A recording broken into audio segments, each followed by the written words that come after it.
수업 시작할게요. 네. 네, 안녕하세요. 만나서 반갑습니다. 예, 저는 김지현 노무사라고 합니다. 네. 예, 오늘 이제 다 거의 익숙하신 분들이 오셨는데, 이제 코로나가 좀 상황이 많이 악화되고 있잖아요. 그래가지고 비대면 강의 가능성도 뭐 없지 않아 있다고 보여져요. 이제 그걸 준비하는 학원들도 있는 것 같고요. 근데 여러분들은 이제 그런 거에 이제 흔들리지 말고 자기 계획을 이제 잘 세우셔야 되고요. 이제 이렇게 영상도 같이 촬영을 하면서 이제 책을 내면서 출간 기념 특강을 한다는 의미는 이제 집에서 제 책을 이제 막 찾아서 보기가 어려우니까 좀 소개도 하고 사례에 대해서 깊이 있게 설명을 하면서 조금 접근성을 좀 높여드리고자 제가 이제 기획한 강의예요. 그래서 이제 1탄은 이제 집중 강의 노동법이라고 해서 이론집을 이제 특강을 했었죠. 이론집은 단순히 이제 법리에 대한 설명은 되어 있어요. 그리고 우리가 이제 쟁점별로 이런 법리가 있구나 이렇게 단순하게 접근을 할 수가 있는데, 오늘 이제 지난주 금요일쯤에 이제 출간이 된 이 집중 판례, 이제 판례에 집중해서 노동법의 판례에 집중해서 사례를 연습해보자 이런 의미에서 이 책을 발간했어요. 두께는 거의 비슷해요. 두께는 비슷하고 이제 크기도 적당하죠. 자, 이 판례집에 이 사례집에 한 70개 정도가 있어요. 원래는 한 75개 그렇게 작년에 사례를 했었는데 한 5개가 빠진 거는 이제 방 박사님 모의고사가 빠진 거예요. 이제 나머지는 제가 다 꾸몄고 방 박사님 모의고사를 이제 제 책에 실기는 그렇잖아요. 그래서 뺐고 이제 그거는 수업 시간에 당연히 나가겠죠. 당연히 다룰 거고요. 그 문제들도 좋은 문제이기 때문에 방 박사님 모의고사 문제를 좋은 거는 제가 여러분들한테 선보일 거예요. 그리고 그 중에서 이제 출제가 된 문제들도 있고 그런 것들은 가볍게 이제 나갈 거고요. 그럼 70개만 공부하면 되냐? 그런 건 아니에요, 여러분. 70개는 여러분들이 2기, 3기 통틀어서 계속 외워야 되는 게 맞고요. 계속 외우고, 그리고 모의고사 됐을 때 2순환, 3순환에서는 모의고사 많이는 아니에요. 왜냐면 최신 판례가 이제 내년 4월까지는 나오는 게 반영이 될 거예요. 출제 범위에. 4월까지 많아봐야 10개에서 뭐 10개 내외 되지 않을까. 그래서 추가적으로 그거는 이제 제가 꾸며서 낼 거예요. 제가 사례 문제를 꾸며서 내는 특징은 사실 이 판례의 사실관계를 많이 손대지 않아요. 거의 그대로인데 여러분 현실에 있어서 노무사들이 접하는 노동관계 문제가 아주 어려워요. 근데 이걸 이제 신림동에서 굉장히 정제시켜, 말이 좋아서 정제시킨 거지 뺄 거 다 뺀 다음에 되게 단순화시켜서 여러분들이 배우는 거예요.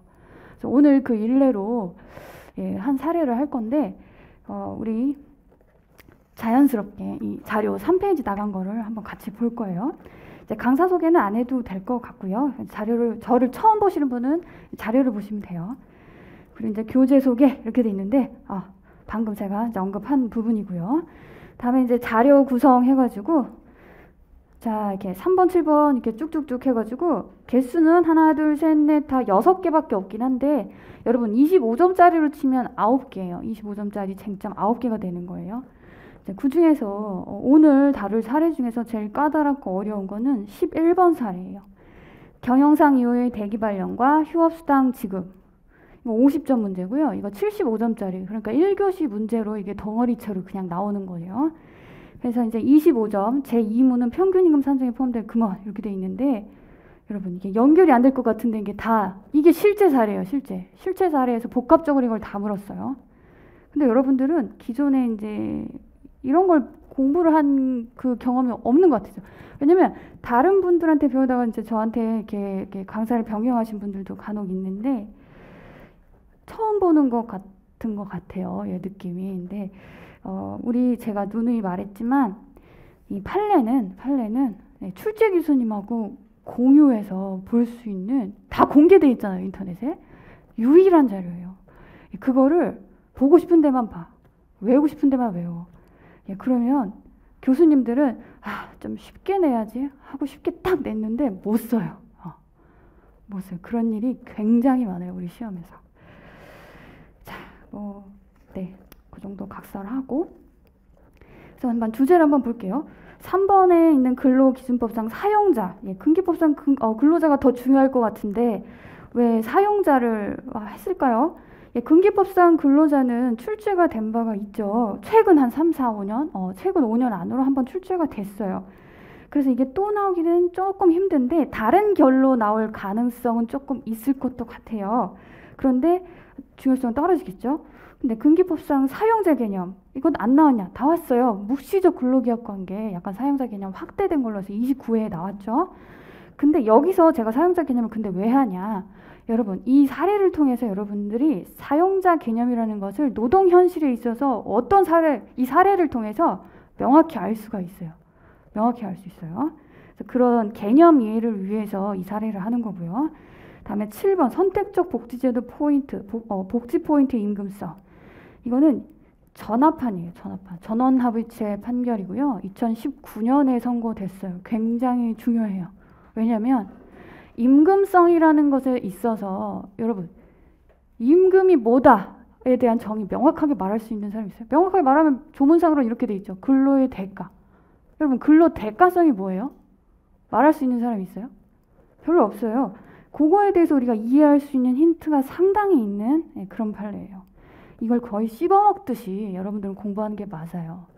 이런 문제는 선택적 복지제도 복지 포인트 임금성은요. 1교시 제2문으로 나오기 너무 좋은 판례예요. 올해 요번에 출제가 됐던 1교시 2문에 제2문에 그런 문제가 나왔어요. 이제 부당해고인데 원직 복직이 불가능한 사람이야. 이 사람한테 구제 이익이 계속 이제 구제 절차를 밟고 있는데 구제 이익이 근로기간 만료 또는 정년 도달로 이 사람 원직 복직이 불가능하게 됐어요. 이 사람한테 부당해고 구제 절차를 계속 밟을 수 있는 구제 이익이 있는가? 이게 문제였어요. 물론 질문은 소의 이익이 있는가 이렇게 물었지만 구제 이익이 있냐고 묻는 거예요. 사실은. 그러니까 소의 이익이다 라고 소의 방점을 찍으면 엉뚱한 걸 막 썼을 거예요. 막 행정쟁성도 막 쓰고 난리가 났을 거예요. 노동법 교수님이 미쳤다고 그런 문제를 내진 않아요. 예. 소의 이익이 있냐, 이 소를 유지할 이익이 있냐라고 묻는 거예요. 그렇죠? 예, 방점을 잘 맞춰야 돼요. 포인트를. 자, 그런 문제. 근데 그 문제 사안에 포섭이 뭐 되나요? 판례법리 설치하면 끝나는 문제예요. 예, 이게 바로 그런 문제예요. 선택적 복지제도 복지 포인트 임금성. 그래서 이것도 중요하고요. 이런 거하고 비슷하게 1교시 2문으로 나오기 아주 좋은 거. 예, 지금은 그냥 제가 이제 날림으로 막 말할 건데 이제 해고 예고 수당 반환 여부 있어요. 해고 예고 수당 반환 여부. 그게 뭐지? 예, 몰라도 돼요. 제가 나중에 뭐 1기 때 들어가서 이제 설명할 일이 있죠. 예. 그 문제도 1교시 2문으로 굉장히 좋은 문제예요. 판례 법리만 알면 쓸 수 있는 문제. 우리 출제 교수님들은요. 1교시 1문 50점짜리에 공을 굉장히 많이 들여요. 근데 올해는 사실은 판례를 그냥 긁어와서 그대로 내셨거든요. 그 이유는 그 판례 사건이 너무나 좋다라고 생각하신 것 같아요. 게다가 기본 법리를 묻고 있는 것 자체도 너무너무 마음에 든다라고 생각하셔서 출제를 하셨어요. 따라서 저는 딱 봤을 때 이거 사례가 사실관계 너무 좋다. 그리고 기본 법리를 묻고 있네? 이런 문제는 출제 가능성 굉장히 높은 판례. 예, 그런 것들을 집어줄 거예요. 자, 이제 그런 것 정도 이제 말하고 이제 11번 세 번째로 가면 경영상 이후에 대기 발령 휴업수당 지급. 이건 여기서 설명하기가 어려워요. 이 세 번째에 있는 11번 사례 가지고는 시간이 조금 많이 소요될 수도 있어요. 다음에 20번으로 가면 업무상 재해. 이거는 휴업기간과 연차휴가 수당 이렇게 돼 있는데 여러분 연차 관련된 문제는 나왔죠. 예, 5년 안으로 한번 나왔었어요. 그때 이제 쟁의행위 관련해가지고 정당한 쟁의행위 기간 관련해서 나왔는데 업무상 이 연차는요 너무 중요해요. 기본 법리 기본 너무너무 중요하고 계산하는 것도 여러분들이 알아야 되고요. 연차와 관련되어 있는 판례 법리는 싸그리 외워줘야 돼요. 토시 하나 틀리지 않고요. 너무나 기본 문제 중 하나예요. 여러분들이 수험을 할 때 어떤 자세를 공부하시는 게 필요하냐면요. 우리 수험생이 3,000명이 넘잖아요. 나를 제외한 다른 3,000명이 공부하는 거 나도 공부해야 돼 라고 생각을 하셔야 돼요. 그러니까 기본 플러스 해서 여러분들이 뭔가 한계를 넘는 뭔가가 더 있어야 된다는 거예요.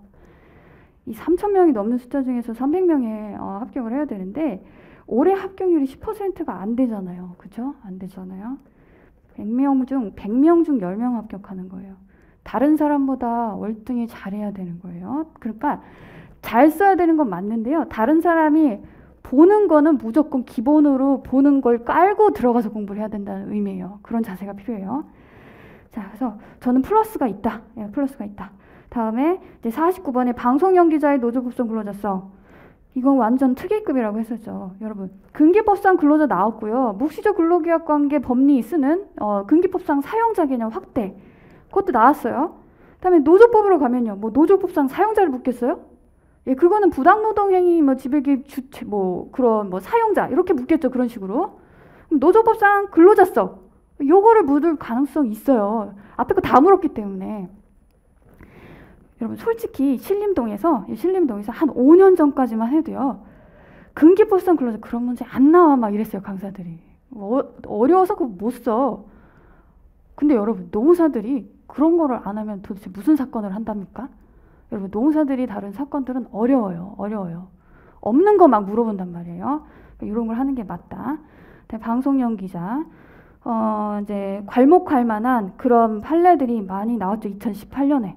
대표적인 게 2개죠. 방송 연기자, 학습지 교사, 그리고 뭐 이제 또 한 3개 정도 더 있어요. 뭐 카마스터, 그리고 뭐 매점 운영자, 뭐 이런 식으로 해서 근로자성 있는 그건 다 할 거예요. 다. 왜냐하면 안 하면 포섭한 것까지 끝까지 보지를 않으면 못 써요. 그거를. 그래서 다 볼 거예요. 우리.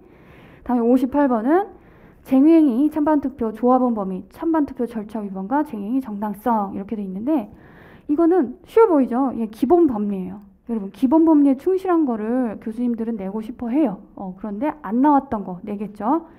이거는 우리 교수님들이 전국에 있는 노동법 교수님이요. 박사는 많은데 교수님들, 이제 재직하고 계신 교수님들 숫자는 많지 않아요. 왜냐면 이제 교수계에 있어서는요. 헌법, 민법, 형법 이런 법학계에 주류와 비주류가 있는데 노동법은 약간 비주류예요. 소수란 말이에요. 그렇기 때문에 그 노동법 교수님들이 태스크포스 결성해가지고 이 30개는 우리 로스쿨에서 반드시 가르쳐야 돼라고 지정을 한 것들이 있어요. 그 중 하나예요. 이 2개 판례. 제가 2개 판례 합쳐놓은 건데 이 사례는 그 중 하나예요. 굉장히 중요한 거예요. 굉장히. 그러니까 요것과 관련돼서 어떤 버전이든 사례를 풀 수 있어야 돼요. 이거는 잘 뭐 쉽지만 땡큐인 그렇지만 꼼꼼히 봐야 되는 그런 문제다. 그러니까 다 의미를 부여하면서 오늘 좀 이렇게 대상을 선정해봤어요. 그리고 제 이제 사례집에 있는 것들 중에서는요 어려운 것들도 좀 많아요. 그리고 25점짜리들도 있는데 거의 뭐 한 절반 이상 절반 좀 안 될 수도 있는데 그건 50점짜리로 구성이 돼 있어요. 당연히. 왜? 우리 1교시는 무조건 1, 2교시 무조건 50점짜리가 통으로 나오잖아요. 그러니까 한 몸뚱아리에서 2개의 질문으로 뻗쳐나오는 거 그런 것들을 우리가 연습을 해야 되니까 그런 버전으로 이제 사례집에 넣어놨다. 그래서 오늘 자료 구성은 이렇게 되어 있고요. 이제 수업 들어가기 전에 수험 과정의 예측과 준비해서 2페이지에 있는 것도 한번 볼게요. 자, 이제 마음을 가다듬고 여러분 자세를 어떻게 해야 하는가. 사실 이제 해가 바뀌기 직전에 와 있어요. 한 열흘 정도 남기고 이제 전의를 좀 다져야 되는 시기다. 사실 작년까지만 해도 여러분들이 너무 안쓰럽고 제가 이제 수험 과정에 있었던 그 제 고통스러웠던 기억들이 막 나니까 12월 말에는 내가 공부하려고 해도 나도 잘 공부가 안 되더라 하면서 연말에는 한 열흘 정도는 쉬어라 이랬어요. 근데 지금은 안 돼요. 지금 안 돼요. 경쟁률도 세졌고 지금 노무사 수험생들이 좀 늘고 있어요. 늘고 있고 직장인들도 많이 진입을 하고 있어요. 알게 모르게 진입을 하고 있어요. 그런데 이분들이 뭐 직장이 막 마음에 안 들어서 뭐 부실해서 이래서 그런 게 아니라 탄탄한 직장을 갖고 있는데도 준비하시는 분들이 있어요. 예, 쟁쟁한 상대들이 많다란 얘기예요. 자, 이렇게 여러분들 이렇게 전의를 다지셔야 되기 때문에 시간을 굉장히 아끼는 방향으로 계획을 한번 짜봐라 라는 의미에서 이 말을 할 건데 여러분 2차 시험이 9월 3일, 4일 이렇게 정해졌고요. 다음에 이제 우리 수험생들한테는 7월 15일 딱 그때까지 공부하는 게 끝나야 돼요. 왜? 50일을 왜 빠졌냐면 시험일 전 50일은 여러분들이 5회독을 확 돌려야 돼요. 노동법만 돌리겠어요? 아니요. 전 과목을 5회독을 돌리는데 여러분 그냥 날림으로 읽으면 그게 공부인가요? 여러분들이 공부를 해왔던 것들을 정확하게 기억해내는 회독이에요. 엄청나게 고통스러운 회독이에요. 오회독이. 단순한 회독이 아니에요. 그렇지 하면서 자신을 믿으면서 내가 공부한 거 그래 헛되지 않았어 확인하는 과정을 5회독을 해야 되는 거예요. 50일 동안. 그리고 이게 시험 직전으로 다가갈수록 굉장히 힘들어져요. 하루당 소화해야 되는 공부량이 기하급수적으로 치솟기 때문이에요. 요거를 여러분들이 알아야 된다. 그렇기 때문에 이제 합격생들하고도 조금 얘기를 해봤더니 그 얘기를 좀 해요. 왜 도대체 사례, 모의고사는 이순환부터 시작을 하는 것이냐. 이렇게 중요하고 이렇게 다 외워야 되고 이걸 다 알고서 시험을 봐야 되면 왜 당최 1기부터 알려주지를 않는 것이냐. 이게 너무 한탄스럽다. 이거 뭐 고쳐야 된다. 이런 식으로 막 얘기를 했었어요. 맞아요. 맞아. 그래서 유예 이상이거나 이제 3시 이상이신 분들은요. 제가 이런 얘기 뭐 제 수업을 들었던 분들은 좀 익숙하실 거예요. 해 바뀌기 전에 12월까지 전년도 모의고사를 다 한 번씩 외우고 다시 스터디를 해서 풀어요. 그래야 합격을 해야, 그렇게 해도 모자르다고 생각하니까. 저도 당연하고요. 그래서 밑에 있는 손가락 표시 딱 보면 남은 기간은 약 8개월이죠. 8개월. 8개월이고요. 전 과목 기본 수험서 3회독 정독을 해야 돼요. 전 과목이에요. 노동뿐만 아니고. 곱하기 4를 해야 돼요. 어떤 중심이 되는 그 기본 수험서가 있는데 과목마다 걔네들을 1독, 그러니까 4권을 3번을 쓰는 거니까 여러분들은 책을 12번을 본다는 얘기예요. 8개월 동안. 뭐 그까짓 거 뭐 쉽지 않겠어? 아니에요. 어려워요. 그다음에 전 과목이 그냥 좀 거칠게 한 100개 정도 내외다. 쟁점이. 여러분 거의 100개에 육박해요. 거의 과목당 거의 넘는 것도 있어. 이 100개 내외 쟁점을 암기하고 쓰고 이걸 잊어버리고 다시 암기하고 쓰고 혼자 모의고사 푸는 훈련을 해야 돼요. 저희 합격생들 중에 하는 말이 있어요. 혼자 쓸 줄 알면 그냥 합격하는 거 아니야? 이래요. 맞아요. 저는 왜 혼자서 이게 쓸 줄 나는 도저히 혼자서 못 쓰겠어 이런 사람도 굉장히 많거든요. 근데 제 주변에 있는 합격생 혹은 다른 고등고시 준비했던 사람들도요. 합격할 때 무르익으면 공부정도가 이제 성숙하게 되면은 딱 그거야. 혼자서 하는 게 편해.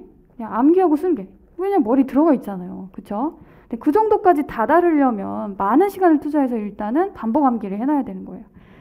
그래서 이 경지에까지 오를 수 있도록 쓰기 싫어도 써야 된다. 그리고 못 쓸 것 같아도 억지로라도 하면 쓰게 되죠. 결국엔 결과적으로 2번 이상 쓰게 되잖아요. 억지로라도 해야 된다. 여러분들이 이 수험 생활을 빨리 헤어나와서 노무사로서 활동을 하려면 그 정도는 해야 됩니다. 그래서 학원 외에 쓰기 훈련이 지금 2회 이상 반복되는 거예요. 그리고 플러스 학원 일정 있죠. 이건 별도예요. 학원 일정에만 따라서 공부를 하는 거는 너무 느려요. 속도가 너무 느려요. 왜냐면 학원 일정은 지금 1순환은 20회예요.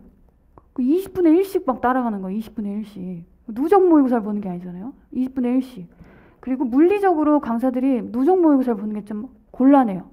어쩔 수 없이 누적 모의고사예요 라고 했다가 최근에 어저께 공부한 거 내고 싶지 누가 뭐 1회 때 공부한 거 다시 내겠어요. 결과적으로는 진도별 모의고사를 보게 된단 말이에요.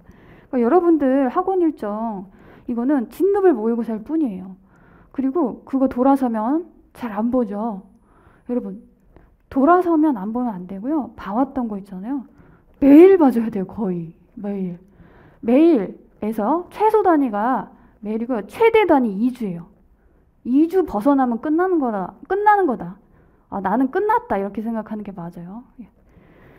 자 이렇게 해서 이제 기억해라. 모의고사만 대비하는 수험은 가짜예요. 가짜. 진정한 공부를 하는 거라고 볼 수가 없어요. 자기 모의고사 계획이 없는 수험은 필연적으로 실패할 수밖에 없어요. 그리고 학습 속도가 너무 느려요. 이렇게 보면. 자, 그러면 1기는 거의 사실은 주말반은 3월에 끝나죠. 3개월 동안 한 번 보는데 이거 어떻게 다른 사람들이 이겨요? 합격하는 사람들이 이렇게 보는 사람 아무도 없어요. 그리고 수험 기간은 시험 전날 노동법은 최소 8시간 최소. 제가 이거 그나마 많이 잡아준 거예요. 근데 노동법을 내가 좀 꼼꼼히 봐갖고 열심히 했다. 하루 정도 할애하는 거 괜찮아요. 이건 나중에도 제가 설명을 할 건데, 노동법 이 1교시 노동법 시험 첫날 노동법 시험 잘 보는 거 되게 중요해요. 특히 1교시에서 걔는 완전 잡아야 돼요. 안 그러면 여러분들 이튿날까지 영향을 좀 많이 미쳐요. 그래서 포기한 사람들도 있는데, 그래서 노동법은 잘 봐야 되는데요. 답은 확인하면 안 돼요, 첫날. 근데 뭐가 중요한 거냐면, 뭘 강조하고 싶은 거냐면요. 만약에 여러분들 계획한 대로 회독수를 맞춰요. 그러면 자신감이 생겨요.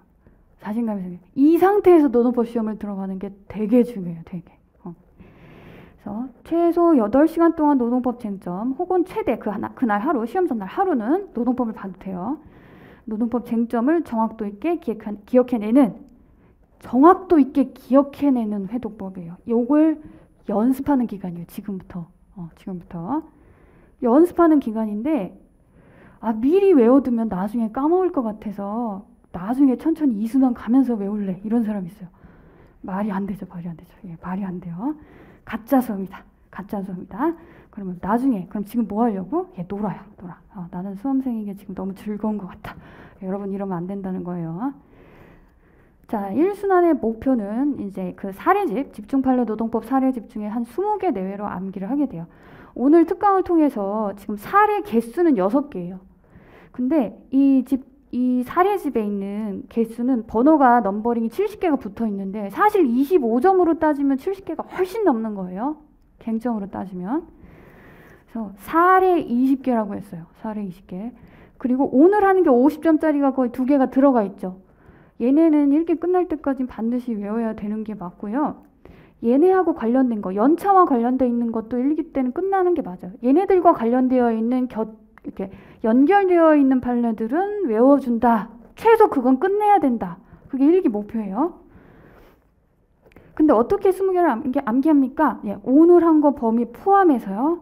일기 들어가면 추가로 한 10개 정도를 더 하는데, 14개 정도를 더 하겠죠, 사례를. 14개 정도를 사례를 더 하는데, 매 회마다 이제 하나씩 더 알려줘요. 자, 특강 때 알려준 그 사례하고, 자, 이제 오늘 알려준 이 사례 합쳐서 2개 중에 하나를 내일 낼 겁니다. 이런 식으로 알려줄 거예요. 약간 진도 때문에 약간 이게 변동이 생길 수도 있는데, 약간 그런 식으로 제가 범위를 알려주고 항상 복습 시험을 쳐요. 예, 저는 예습 시험을 치지 않아요. 막연하게 거기서 외워와요 하면서 이렇게 해서 아무거나 이렇게 내가지고 처음 보는 문제에 당황하는 거, 저는 그것도 시간 낭비라고 생각해요. 완전한 시간 낭비. 여러분은 그럴 시간도 없어요. 그래서 그런 시간 낭비는 그냥 아예 없앨 거고요. 예, 정확하게 어떤 사례를 외우고 그 중에서 하나를 정확하게 똑같이 낸다. 이런 식으로 진행을 할 거예요. 자, 그리고 2번 집중 강의 노동법 이론집.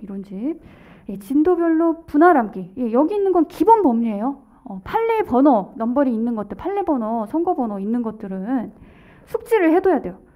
미리미리 숙지를 하고요. 뭐 진도별 분할 암기라고 되어 있는데, 읽는 거는 얼마 안 되잖아요. 여러분, 다독으로 읽는 것도 좋고요. 다독으로 읽고 앞에서 나는 한 3회에서 5페이지 정도는 외워보는 걸 해봐야지. 그리고 사례도 외워야지. 예, 뭐든지 좋아요. 그런 방식으로 조금씩이라도 하루에 계속 좀 적게 하는 것보단 조금 넘치게 하는 걸 전 추천합니다. 그래서 진도별 암기를 하는데, 수업 듣기 전에 예습으로 이론집을 한번, 이 집중 강의 노동법을 1동을 하고요, 진도를. 그리고 이제 수업 와서 휴식 시간에도 좀 보세요. 시간을 죽이지 마세요, 절대로. 여러분들이 눈 뜨면 공부를 하는 거고요. 눈을 감았을 때 쉰다고 생각하시면 돼요. 여러분들한테, 우리 수험생들한테는 별도의 휴식 시간은 필요 없어요. 예, 제가 단언하건데 여러분들한테 별도의 휴식 시간은 필요 없어요. 예. 여러분 시험 보고 그때 몇 달 동안 계속 쉬잖아요. 그때 몰아서 쉰다. 공부 만약에 합격하잖아요. 평생 이렇게 공부할 일도 없어요. 지긋지긋한 거. 예, 안 쉬고 그냥 하는 게 나아요. 그쵸? 8개월 동안. 자, 그래서 이제 복습도 이래도 가볍게 하면 돼요. 그리고 이제 대부분 지금 예, 만약에 실강을 오시게 되면 지금은 코로나 때문에 신림동에도 한 절반 정도 거주를 하고 계시지만 절반은 거의 1시간 정도 걸리는 거리에서 왔다 갔다 이제 통학하시는 분들도 적지 않아요. 그 시간도 활용을 하세요. 오히려 조용하고 적막한 데서 책을 보면 더 잡생각이 들어요. 근데 지하철이나 이런 데 가서 이렇게 환경을 계속 바꿔주면서 공부하는 것도 굉장히 좋아요. 예, 그렇게 활용하면 돼요. 아, 이거 출퇴근하는데 뭐 되겠어? 그렇게 전제하지 말아요. 여러분, 저는 이제 두뇌 활용법에 대한 책도 굉장히 많이 읽었었어요. 제가 이제 20대 때부터. 그걸 통해 가지고 이제 뭐 공부 되게 열심히 하고 했는데 다 효과가 있어요. 다 효과가 있어요. 정확하게 우리 두뇌는 여러분 15분에서 20분밖에 집중을 못 해요. 과학적으로. 15분에서 20분밖에 집중을 못 해요. 뭐야, 합격수기 보면 한 3시간 집중했다는데 재밌으니까. 그 사람들은 공부하는 게 재밌는 사람들은요, 책을 계속 봐요. 저도 그런 경험이 있어요. 근데 과학적으로 두뇌가 피로감을 느끼기 시작해요. 15분에서 20분부터. 자, 그거를 알고 여러분들이 이제 15분, 20분 하고 잠깐 딴 생각하고 뭐 15분, 20분 하고 이런 식으로 보는 것도 괜찮죠. 다음에 이제 종강 후에는 1기가 끝나면 집중 강의 노동법 이론서를 한 번을 정독하는 거예요. 꼼꼼하게 정독하는 거예요. 이해하는 거예요.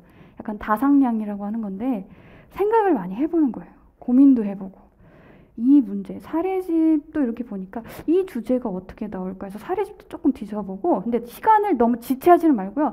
아, 그렇게 하면 시간 너무 많이 걸릴 것 같아. 안 해도 돼요. 안 해도 돼. 근데 정독하셔라. 자, 그리고 이제 옆에 이제 3페이지를 보면 이제 2022년 노동법 1순환 일정 이렇게 돼 있죠. 요거는 이제 사례 수업을 먼저 나간 다음에 그 다음에 한번 보기로 합시다. 3페이지부터. 자, 이제 사례집을 여러분들 다 받으셨죠. 자, 이제 뭘 막 제가 많이 껴놨는데 자, 요렇게 생겼고요. 집중강의 노동법 책은 요렇게 있어요. 저는 신림동에만 이 책들이 있는 줄 알았더니 인터넷에 쳐보니까 교보문고에서도 팔고 있더라고요. 예, 뭐 그렇고요. 그래서 이제 이 분홍색 책을 이제 11페이지를 핍니다.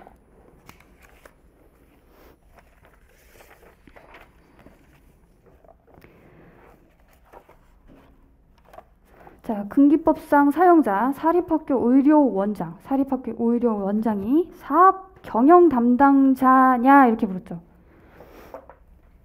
여러분, 근기법상 사용자 개념하고 노조법상 사용자 개념은 완전히 똑같죠. 규정이 똑같이 돼 있잖아요.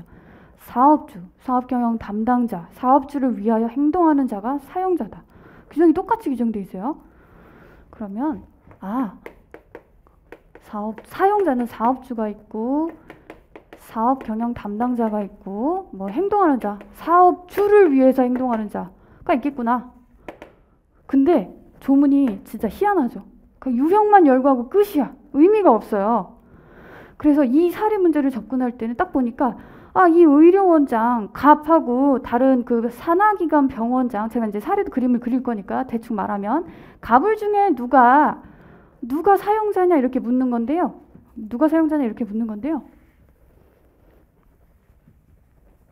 지금 규정이 없죠. 그러니까 이렇게 쓰는 거예요. 논점에 정리해서. 이런 사실관계 때문에 누가 사용자인지 문제되는데 우리 법 규정상 그 의미에 대해서 정확하게 규정한 바가 없어 문제된다. 따라서 판례 법리를 검토한다. 이렇게 쓰면은 멋들어지지 않을까요? 그렇게 쓰는 겁니다. 쉽게. 그렇게 접근을 하는 거예요. 법학은 항상 그런 식으로 접근을 해요. 어떻게? 법조인들은 법 규정을 먼저 샅샅이 지져본다고 그랬었어요. 노동법이면 근기법, 관련 노동법 규정. 근데 여기도 없어. 그럼 확장해서 다른 뭐 복집, 기본법, 무슨 법 그걸 다 찾아봐요. 그래도 없어. 근데 비슷한 거 있어. 거기서는 그거 비슷하게 규정하고 있고 어디서는 약간 이렇게 규정하고 있는 거 보니까 요렇게 해석할 수가 있을 것 같긴 한데 명문 규정 확실하지 않다.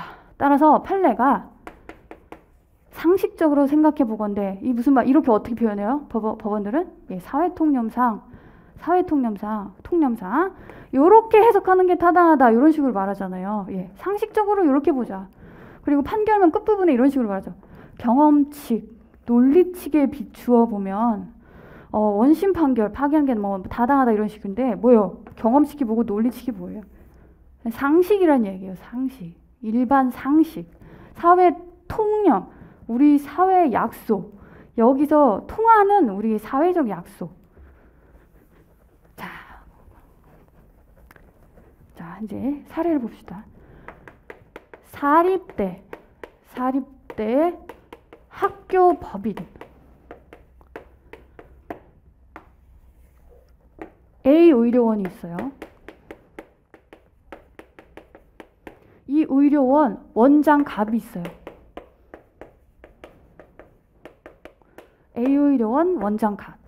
그리고 요 산하기관 한방병원, 일반병원, 뭐 한방병원인지 일반병원인지 중요하지 않고 병원이 여러 개 있는 거야. 근데 여기 한방병원 병원장이 원장 을이 있어요. 여기는 안 봐도 돼요. 왜냐하면 여기 소속 근로자들이 누가 사용자인지를 다투는 거니까. 여기 소속 근로자들이 이 을이라는 원장한테 임금을 받아요. 임금을 지급받아요. 이 임금 지급은 이 을 원장의 전결사항이에요. 전결. 뭐? 을의 권한이란 뜻이잖아요. 전결사항이에요. 자, 여기서 퀴즈. 여기서 사업주는 누굽니까? 여기서 사업주가 누군지 알아야 될 거 아니야. 사업주는 누구냐? 뭐 갑이야? 을이야? 여러분. 사립대 학교 법인 그 자체가 사업주예요. 그쵸? 그러면 나머지 사용자 개념 뭐가 남았어요? 사업경영 담당자죠. 사용자 개념이 규정에서 3개가 있었잖아요. 그러면 그 사용자 개념 중에 갑하고 을이 어느 개념에 부합되는지를 찾는 거란 말이에요. 근데 사업주는 학교법인 그 자체예요. 그러니까 사업경영 담당자. 이 사람을 찾는 거예요. 사업주를 위하여 행동하는 자. 얘도 의미 설시를 해야 돼요. 제가 결론을 말했지만 의미를 설시를 해야 돼요. 그래야 얘가 아니라 사례에 얘가 있네. 얘를 찾자. 이렇게 되는 거예요. 그래서 논점의 정리를 들어가고 그 다음에 규정을 좀 보고 근데 종류만 설시가 되어 있지 의미가 없어. 따라서 판례 법리를 좀 보겠다. 그래서 이제 사용자의 의미에 관한 판례 법리. 1번 사업주는 개인 사업자 등록을 하면 개인 사업주. 법인 사업자 등록하면 법인 그 자체가 사업주다.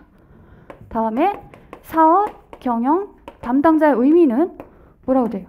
경포대대 이렇게 말하고 있죠. 판례가. 경영상 일반에 대해서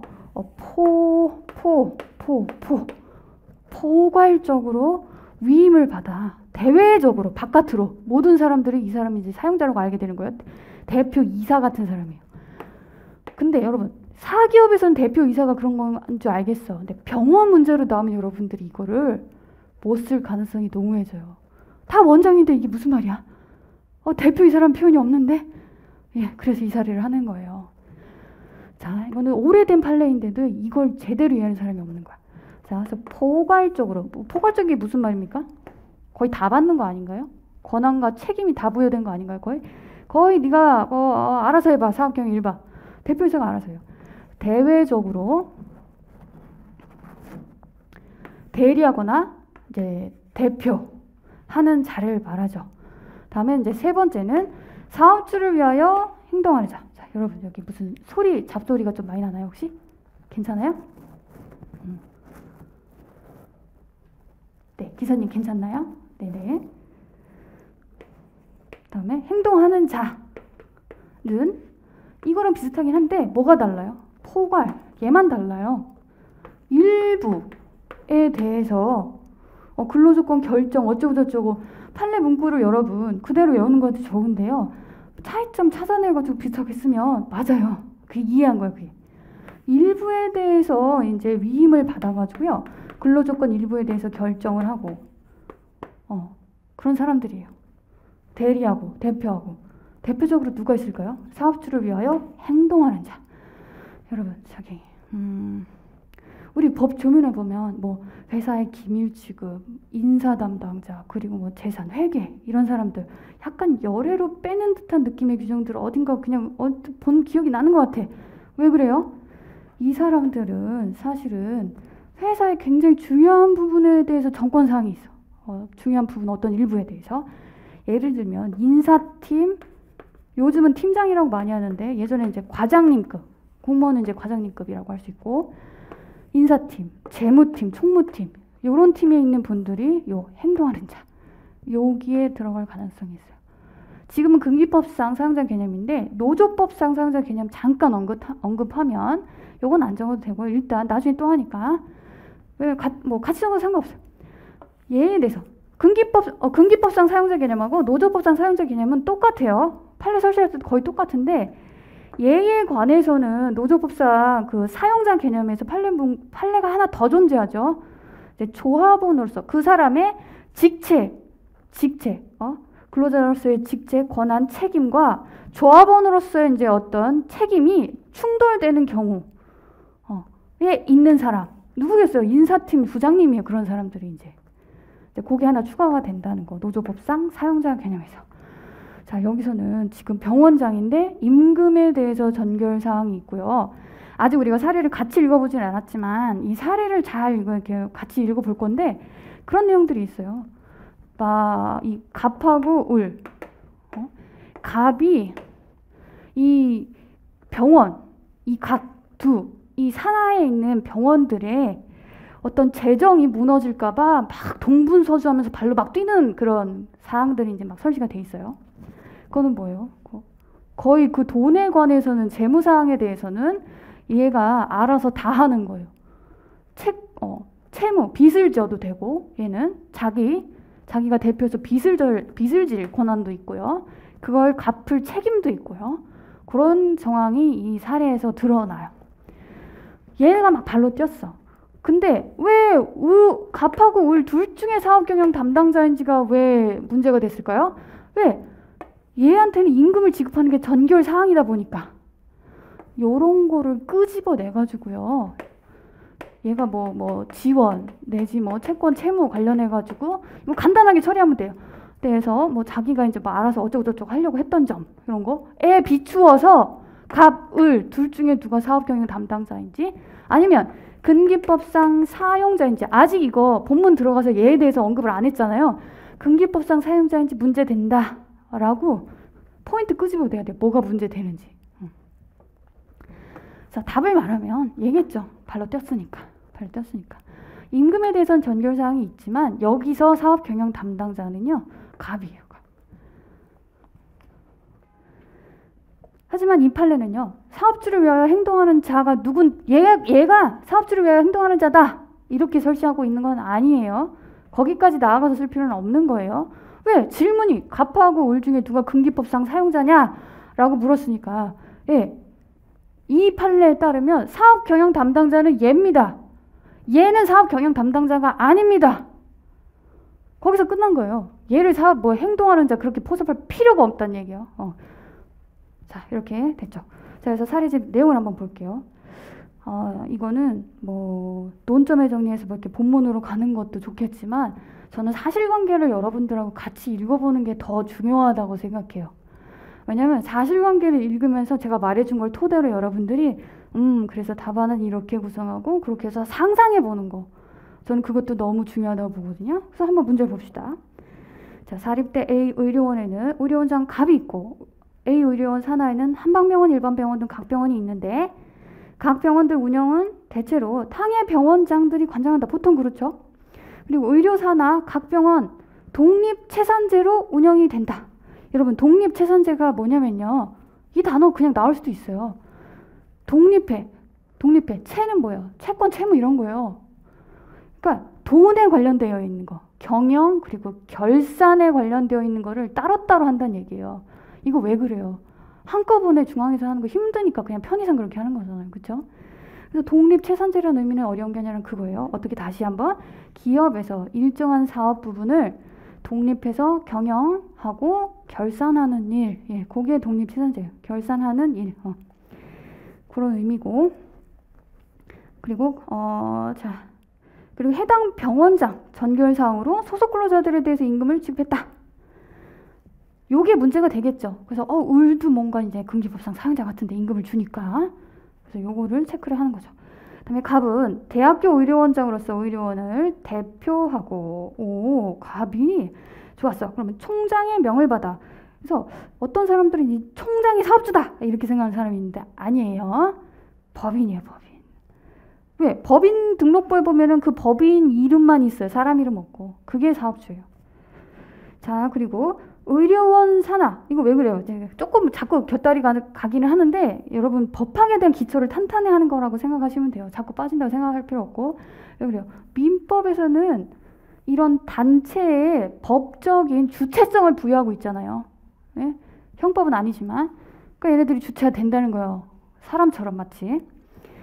그래서 의료원장 갑은 의료원 산하 각 병원의 총 예산을 포함한 갑은 의료원 연간 종합 예산 편성 조정 통지 집행 실적 심사 분석 그리고 또 돈에 관련해서 자꾸 뭐 초과하거나 편성이 안 됐거나 이걸 집행 조정 통제 각 병원별 자금 운용 수지 현황 담당했대요. 그리고 자금 운용이 어려우면 다른 병원에 지원 요청받아서 다른 병원 가서 한방병원이 어렵다. 그러면 다른 일반 병원 가서 얘 예산 좀 남는 것 같아. 2%만 떼줘 하고 떼가지고 여기다 뿌려주는 거야. 이런 식으로. 자금 요청 받아서 자금 차입하거나 뭐 지원받고 운영난 해소를 위한 조치를 스스로 막 해요. 실제로 이렇게 했대요. 또 승인을 했어. 그리고 한방병원 소속 근로자들에 대한 관계에 있어서 A 의료원장인 갑과 그래서 을 중에 누가 임금체벌 금기법 위반죄 죄책을 지는 금기법상 사용자냐. 임금체벌 물으려면 금기법상 사용자여야 되죠. 예. 그래서 이렇게 묻고 있는 거예요. 여러분 사례 풀 때는 어떻게 질문하고 있는지도 굉장히 잘 봐야 돼요. 여러분 올해 출제됐던 시험 있죠.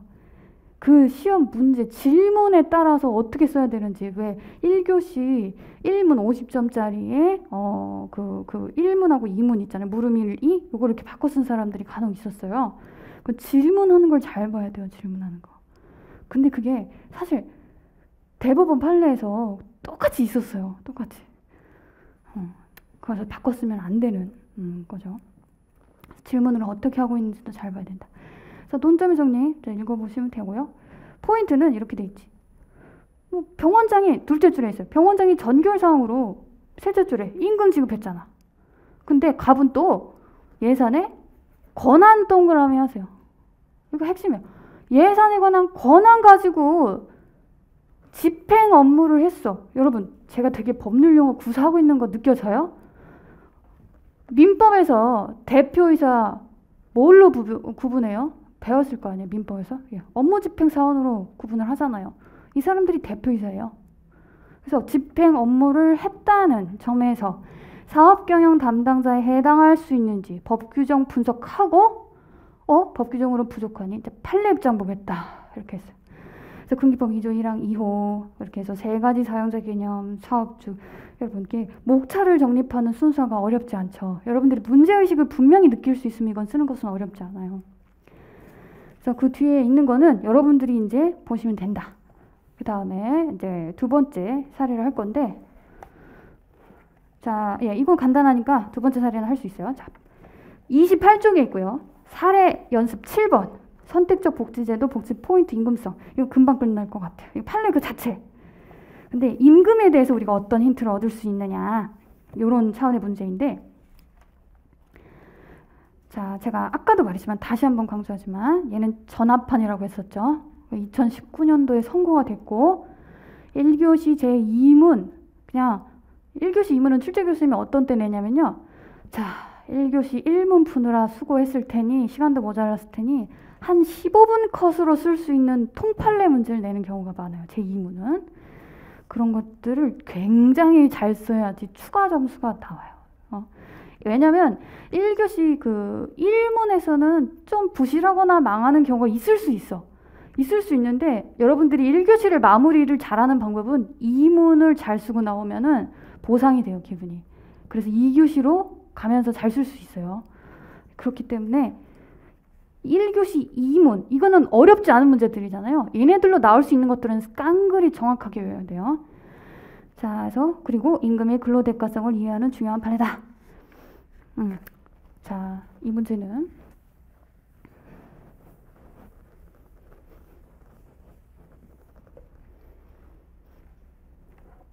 뭐 진료 사업을 하는 A 법인이 있는데, A 법인, 사실 질문은 이 문제 끝부분에 보세요. 끝부분에서 뭐 근로자들의 주장이 타당한지 논하시오. 그 위에 있는 문장, 복지 포인트 등이 통상 임금에 해당한다는 걸 주장하며 뭐 어쩌고저쩌고 돼 있죠.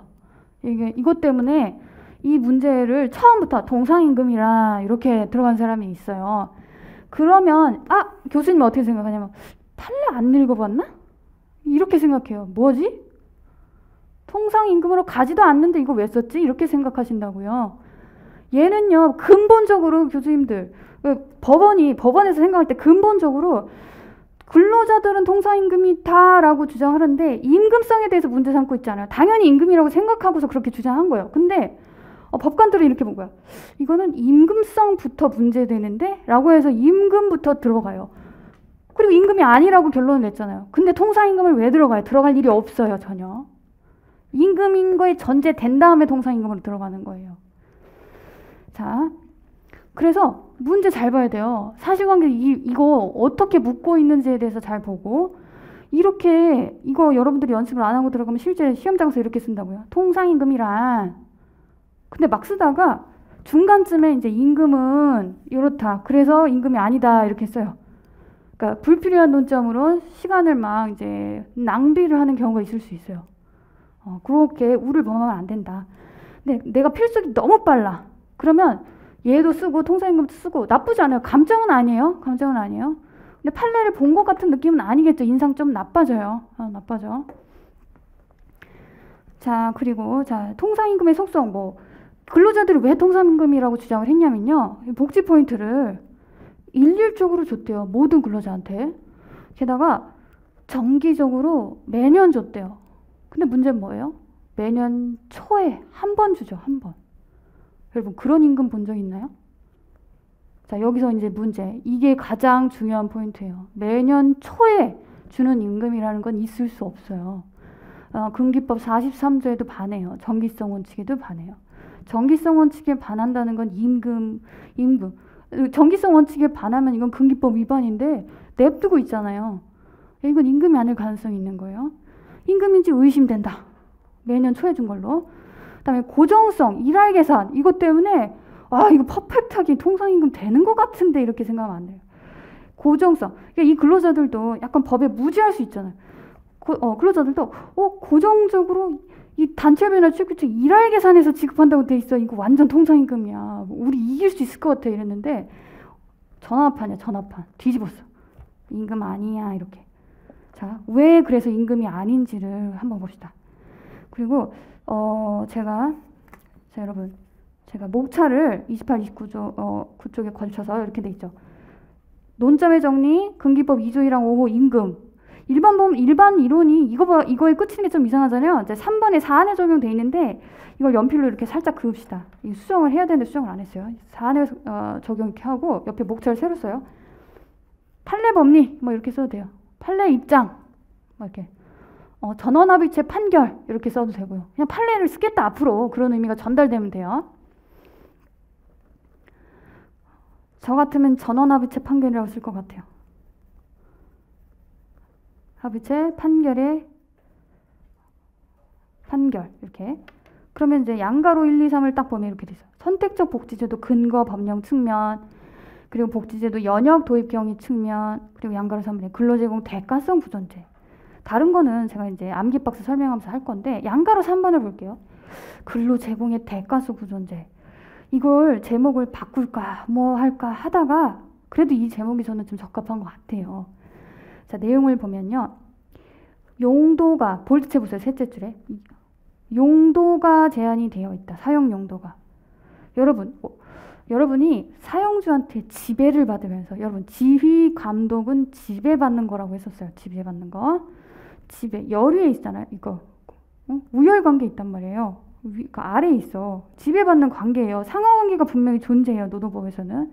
상하관계가 분명히 존재하기 때문에 보호해주자는 거예요. 근기법은. 그래서 지배를 받으면서 하라는 거 다 시키고 거기 따라야 되고 업무 명령 복종 의무가 있어요.